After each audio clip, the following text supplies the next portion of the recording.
연립교회 성도 여러분 안녕하세요. 6월 3일 매일 성경 묵상 함께 하겠습니다. 오늘 묵상할 말씀은 사도행전 15장 12절에서 35절의 말씀입니다. 함께 읽겠습니다. 온 무리가 가만히 있어 바나바와 바울이 하나님께서 자기들로 말미암아 이방인 중에서 행하신 표적과 기사에 관하여 말하는 것을 듣더니 말을 마침에 야고보가 대답하여 이르되 형제들아 내 말을 들으라. 하나님이 처음으로 이방인 중에서 자기 이름을 위할 백성을 취하시려고 그들을 보내신 것을 시므온이 말하였으니 선지자들의 말씀이 이와 일치하도다 기록된 바 이후에 내가 돌아와서 다윗의 무너진 장막을 다시 지으며 또 그 허물어진 것을 다시 지어 일으키리니 이는 그 남은 사람들과 내 이름으로 일컬음을 받는 모든 이방인들로 주를 찾게 하려 함이라 하셨으니 즉 예로부터 이것을 알게 하시는 주의 말씀이라 함과 같으니라. 그러므로 내 의견에는 이방인 중에서 하나님께로 돌아오는 자들을 괴롭게 하지 말고 다만 우상의 더러운 것과 음행과 목매어 죽인 것과 피를 멀리하라고 편지하는 것이 옳으니 이는 예로부터 각 성에서 모세를 전하는 자가 있어 안식일마다 회당에서 그 글을 읽음이라 하더라. 이에 사도와 장로와 온 교회가 그 중에서 사람들을 택하여 바울과 바나바와 함께 안디옥으로 보내기를 결정하니 곧 형제 중에 인도자인 바사바라 하는 유다와 실라더라.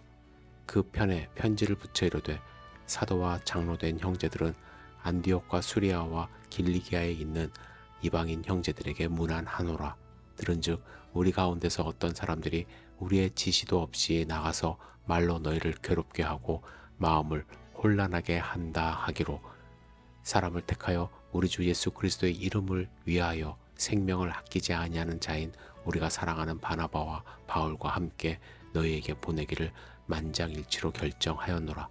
그리하여 유다와 실라를 보내니 그들도 이 일을 말로 전하리라.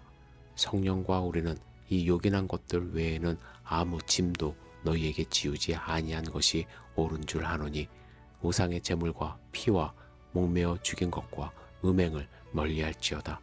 이에 스스로 삼가면 잘 되리라. 평안함을 원하노라 하였더라. 그들이 작별하고 안디옥에 내려가 무리를 모은 후에 편지를 전하니 읽고 그 위로한 말을 기뻐하더라. 유다와 실라도 선지자라 여러 말로 형제를 권면하여 굳게 하고 얼마 있다가 평안히 가라는 전송을 형제들에게 받고 자기를 보내던 사람들에게로 돌아가되 바울과 바나바는 안디옥에서 유하며 수다한 다른 사람들과 함께 주의 말씀을 가르치며 전파하니라. 아멘. 오늘 본문은 초대교회가 직면했던 큰 문제를 지금 해결하는 모습이 나옵니다. 초대교회는 유대교 사람들의 공격이 시작되었는데 그들은 헬라 세계의 사람들이 그리스도인이 되어 구원을 얻으려면 할례를 받아야 한다는 그런 주장을 한 거예요. 그들이 마치 교회에서 파송한 것처럼 이제 각 교회를 다니면서 이러한 주장을 한 것입니다. 바울은 갈라디아서에서 이들을 가만히 들어온 거짓 형제라고 명명하였습니다. 그들은 모든 사람은 언약의 표징인 할례를 받고 하나님의 백성으로 편입되어야 언약의 성취로 하나님이 보내신 메시아 예수로부터 구원을 얻을 수 있다고 주장했습니다. 그런데 문제는 이렇게 논리적으로 해석을 하며 거짓말하는 사람들의 말이 설득력을 가졌다라는 거예요. 그래서 이 말을 들은 헬라파 교인들이 마음이 계속 흔들렸다는 사실이 성경에 기록이 되어 있습니다. 어떻게 보면 교회는 지금 역사적인 위기에 처해 있습니다. 공동체가 분열되는 상황까지 몰리게 되었어요. 뿐만 아니라 예수 그리스도의 죽으심과 부활하심 그리고 승천하심을 목격한 초대교인들이 이 유대교라는 틀을 벗어나지 못하고 단지 유대교의 한 분파 정도로 기독교를 묶어두려는 움직임이 그 안에도 있었습니다. 그래서 이 문제를 논의하기 위하여 안디옥 교회의 대표로 바울과 바나바, 그들은 1차 선교 여행을 끝낸 그러한 상황이거든요. 그리고 기타 몇 형제들이 임명되어 예루살렘 교회로 보내진 것입니다. 그리고 예루살렘 교회에서 회의를 연 거예요. 그래서 초대교회는 이 회의를 통해서 선교도 해보지 못하고 자초될 위기에 처해 있던 상황에서 다시 일어날 수 있게 되었고, 이 회의를 통해서 교회는 더욱 든든히 세계 복음화를 위해 세워져 갈 수 있게 된 것입니다. 그렇다면 여러분, 이 공동체를 깨트리는 실체는 무엇이었을까요? 그들은 불확실한 사실들에 기초한 것들입니다. 할레파 사람들의 정체가 먼저 불확실했어요. 성경에는 이들이 어떤 유대인이라고 기록이 되어 있습니다. 불특정 다수를 의미하는 거예요. 뿐만 아니라 그들이 말하는 불확실한 사실들이 유포되고 있다는 것을 알아야 합니다. 어떤 정체가 없어요. 그들이 문제 삼은 것은 반드시 그냥 할례를 받아야 한다는 거예요. 그런데 이 논점의 근거가 어디에 있는 말입니까? 성경에 있는 말이에요? 아니에요. 하나님은 하나님의 백성과 이방 백성을 구별하기 위한 방법으로 이스라엘 백성들의 조상들에게 특별한 계약의 방법을 주신 것입니다. 가나안 땅에서 자신들은 하나님의 백성임을 스스로 깨닫기 위하여 하나님이 주신 할례의 방법을 계속해서 대대로 이어져 오고 있었던 것입니다.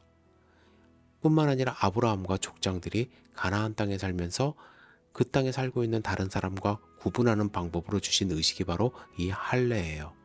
이스라엘 백성들이 애굽에서 나와 가나안 땅에 들어가기 전에 그 땅에 살기 시작하면서 가나안 사람들과 구별되는 표시로 계약의 방법으로 행한 것이 이 할례입니다. 하지만 하나님은요, 한 번도 할례 때문에 내가 너를 구원하겠다 말씀하신 적이 없어요. 할례를 행한 사람이 내 자신의 몸을 생각하며 보면서 나는 하나님의 백성이구나 라고 스스로 깨달아야 하는 것이 바로 이 할례 의식입니다. 따라서 구원과 할례는 무관한 거예요. 이제는 어떤 시대가 도래했습니까? 예수 그리스도께서 이 땅 가운데 오셔서 고난받으시고 대속물로 죽으심으로써 온 인류를 향한 구원의 길을 열어두셨습니다. 그를 믿고 구세주로 받아들이면 구원을 얻는 거예요. 그럼에도 불구하고 여전히 과거에 매여 있는 사람들은 믿음이 아닌 신체의 표시로 구원과 비구원을 구분한다라는 것입니다. 구원의 본질과는 전혀 관계없는 모호한 규례로 특히 이방 백성들이 지키기 어려운 것으로 문제를 삼고 있었던 것입니다. 그렇다면 여러분, 초대교회가 이렇게 직면한 큰 문제를 해결하는 노력은 무엇이었습니까? 그들은 문제를 해결하기 위하여 회의를 통하여 결론에 도출합니다. 그리고 권위 있는 편지를 써서 바울과 바나바에게 전달해 줄 것을 요청합니다. 편지의 내용은 첫째, 그들이 하지 말아야 할 것에 대한 권면이죠. 그들이 우상의 더러운 것과 음행과 목매어 죽인 것과 피를 멀리하라고 권면합니다. 두 번째는 그들에게 커다란 짐이 되었던 할례 문제에 대하여 28절에 보시면 성령과 우리는 이 요긴한 것들 외에 아무 짐도 너에게 지우지 아니한 것이 가하다, 이런 말로 그들의 짐을 덜어준 것입니다. 이렇게 공식적인 편지를 보냄으로써 이방인으로서 교회에 들어온 사람들의 마음의 짐을 덜어주게 된 거예요. 이 편지의 위력이 어떻습니까? 30절과 31절에 보면 저희가 작별하고 안디옥에 내려가 무리를 모은 후에 편지를 전하니 읽고 그 위로한 말을 기뻐하더라 말씀 전하고 있습니다. 사실 이 편지의 내용은 사무적이에요. 하지만 아무리 사무적이라도 그 소식을 들은 안디옥 교회 성도들은 기뻐했다고 말씀합니다. 여러분, 어느 곳이든 문제는 존재합니다. 그죠? 우리는 본문의 말씀을 통하여 마음을 모으고 하나님의 음성을 적극적으로 전달하려는 초대교회 성도들의 노력을 발견할 수 있습니다. 문제가 없는 공동체, 지금 현재에도 없어요. 어디다 문제가 있어요. 하지만 어떻게 문제를 해결하려고 하는지가 중요합니다. 우리는 마음을 모아서 하나님의 뜻을 발견하고 그 뜻을 전달하려고 하는 노력이 필요할 것입니다. 여러분들은 어떻습니까? 기도하겠습니다. 전능하신 주님, 오늘 초대교회가 직면한 문제를 그들이 해결하는 과정을 살펴보았습니다. 주님, 문제가 없으면 좋겠지만 우리 삶 가운데 문제가 없을 수는 없습니다. 그렇다면 우리가 마음을 열고 하나님의 뜻을 함께 발견하려고 하는 노력을 할 수 있도록 인도하여 주시옵소서. 우리의 삶 가운데 주님이 함께 하심을 저희들이 믿습니다. 주님, 길을 열어주시고 하나님이 보여주신 그 길을 함께 걸어갈 수 있도록 축복하여 주시옵소서. 예수님의 이름으로 기도드렸사옵나이다. 아멘.